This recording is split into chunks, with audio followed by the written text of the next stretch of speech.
So, this week we are here with Serene, the author of Riverside. You just recently published Riverside with us, so tell us a little bit about it. So, Riverside is a book. It's a fictional novel based on a real timeline of events that happened in a small Midwestern town, La Crosse, Wisconsin, whereby over the course of 10 plus years, several young men drowned in rivers around La Crosse. And so I took that real timeline, and there was a lot of speculation around whether those were truly accidental deaths as they were ruled by the police, or whether there was some kind of a weird serial killer around. So I took that kind of spin and put a little supernatural twist on it to create Riverside. So it's based on those drownings, and it's kind of a coming of age story at the same time. Yeah, so what inspired you to write it? Actually, my dad, we were hanging out in La Crosse, and I lived in near La Crosse until 2009. And my dad and I were hanging out in La Crosse, and he said, you should write a book about this. And at first I kind of scoffed at it. This was back in 2010. I kind of scoffed at it. I thought, I can't write a book. He's like, I think you can, and so it just kind of was tumbling around in my head for a long time, obviously, until I had the opportunity to have a little time to myself, and thought, what, I think I can write this book, and Yeah, the story arc just kind of came, and I wrote it. that's awesome. So, did you always intend for it to be kind of a compilation of true events and mystery and supernatural? I did. At first, I thought I'd just do mystery and just do kind of the traditional serial killer thing, but Hmm. that's not really the kind of books I like to read. I really like to read science fiction and fantasy, and but I was kind of tired of the traditional, vampires and Yeah. witches and werewolves and like all the normal things. So I said, you know what? I think I can write this book with some new kind of supernatural characters, and so that's what I did. So it's very similar to you know the kind of fantasy that if you're into um, those more traditional type of characters, but it's got a little different spin. So you may not be familiar with the monsters in my book. That's awesome. So what was the writing process like for you? I thought at first, I thought, I don't know how I'm ever going to make this, a long enough book at first. But then once I sat down and started writing, it just kind of, developed. And, it's 359 pages. So obviously didn't have to worry about making it long enough. In fact, trimmed it down significantly after the editing.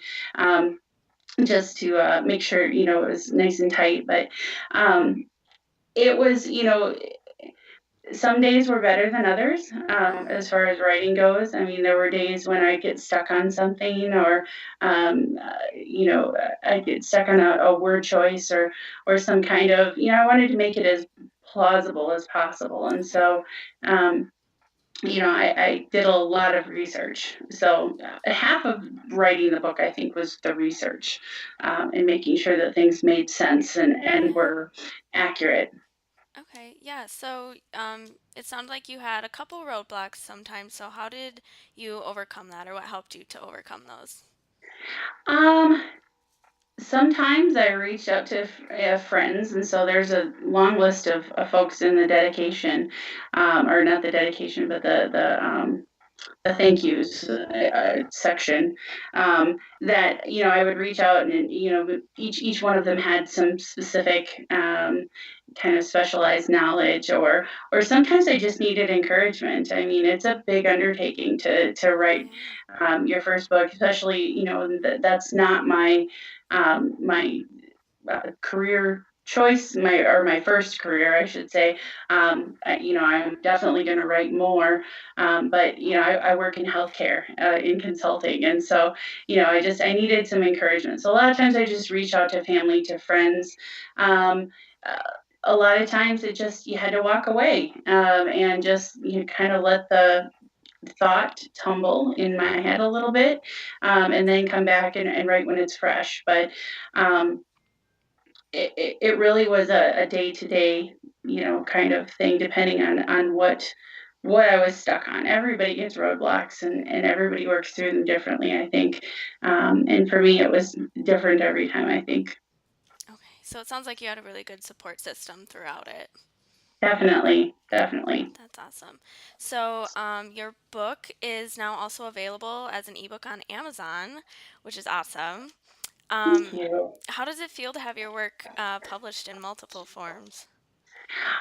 It was always my vision to have it available in as many forms as possible so that anyone, who liked hardcovers or paperbacks or liked Kindle books could, read it. And it's even, in my hope, at least, to get this out on Audible as well, because my son and my mother have dyslexia, so difficult for them to actually read it. But I'd like to make sure that it's accessible to as many people as possible. So Yeah, that's the reason for the three different types.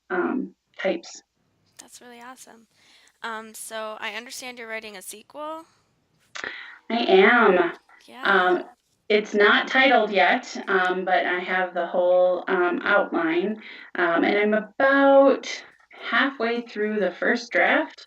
It's going slower this time a little bit because I'm working full time, and so it's kind of a hobby, I guess, or I have to do it on the weekends and the Mhm. evenings.